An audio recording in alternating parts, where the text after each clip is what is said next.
Previous video, जैसे हम previous video में डिस्कस कर रहे थे अबाउट कैम्फर, कपूर की गोलियाँ। Kapur is basically a substance which is use for generally the puja purposes and all that. उसके लिए हम जो ये चीज़ें लाते हैं, चाहे हमारे पास ओडोनिल है, नैप्थलीन बॉल्स है, कपूर की टिक्की है, कैम्फर है, ये सारे सब्सटेंस के हैं। These are sublime substances. Sublime का मतलब अगर हम इनको कुछ टाइम के लिए ऐसे ही छोड़ देते हैं अनकवर्ड, मतलब इसको अगर हम इनके रैपर में से बाहर निकाल के छोड़ दें तो आप देखेंगे कि ये सॉलिड सब्सटेंस ऑटोमेटिकली गायब हो जाता है। दैट मीन्स ये वेपर्स में कन्वर्ट हुआ and it is no more.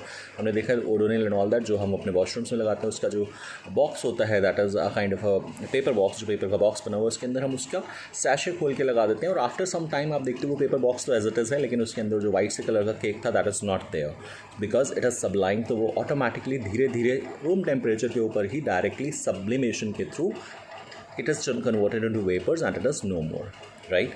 So now we have another two terms. One says freezing, another says condensation. Let's understand about freezing. Freezing देखो क्या होता है.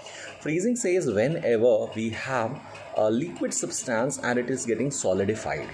ठीक है, जब हम किसी लिक्विड सब्सटेंस को सॉलिडिफाई कर रहे हैं, उसको जमा रहे हैं बेसिकली। जैसे आप देखते हो फ्रीज़र के अंदर आप आइस क्यूब्स बनाते हो, तो आपने क्या किया, पानी को लिया, आइस ट्रे में डाला और उसको आपने फ्रीज़र में रख दिया। After certain point of time आपने देखा कि वो सॉलिड आइस क्यूब्स बन गए।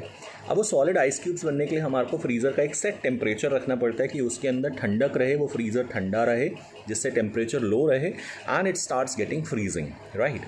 तो हमने उसको फ्रीज़ कर दिया, उसका टेम्परेचर लो रखा, जिसकी वजह से वो फ्रीज़ हो गया। और इस टर्म को हम कहते हैं फ्रीजिंग, जब लिक्विड्स कन्वर्ट होते हैं सॉलिड्स में, राइट। वेयर एज जो टेम्परेचर था, जिस टेम्परेचर पे ये फ्रीजिंग हुई, उस पर्टिकुलर टेम्परेचर को हम बोलते हैं फ्रीजिंग पॉइंट.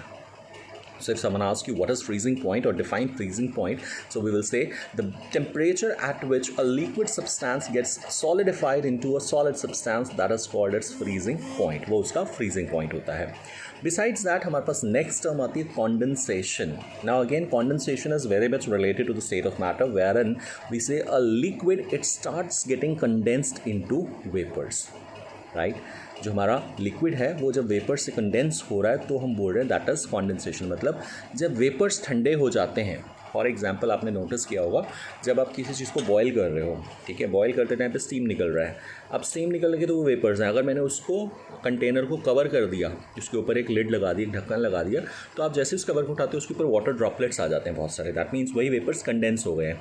मतलब जब गैसियस पार्टिकल्स ठंडे हो जाते हैं और वो पानी में कन्वर्ट हो जाते हैं, लिक्विड में कन्वर्ट हो जाते हैं, then we call it as condensation, कि वो हमारा कॉन्डेंसेशन हो गया। मतलब वो हमारे वेपर्स जो थे वो कंडेंस होके वाटर में कन्वर्ट हो गए, वाटर ड्रॉपलेट्स बन गए।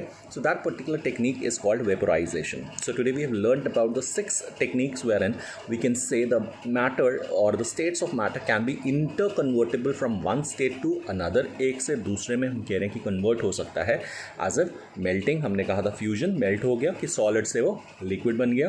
देन वी सेड बॉइलिंग, कि बॉयल हुआ, जो हमारे लिक्विड्स थे वो बॉयल होकर के वेपर्स में कन्वर्ट होने लगे, बॉइलिंग पॉइंट आया। फिर हमने डिस्कस किया सब्लिमेशन, सिमिलरली हमने डिस्कस किया फ्रीजिंग और condensation. So I hope this much is all clear to you. If you still have any doubts, you can feel free to approach me on my number. You all have my number. You can contact me via WhatsApp, you can SMS me, you can WhatsApp me, or you can give me a call, right? See you in the next class. Thank you. Bye bye.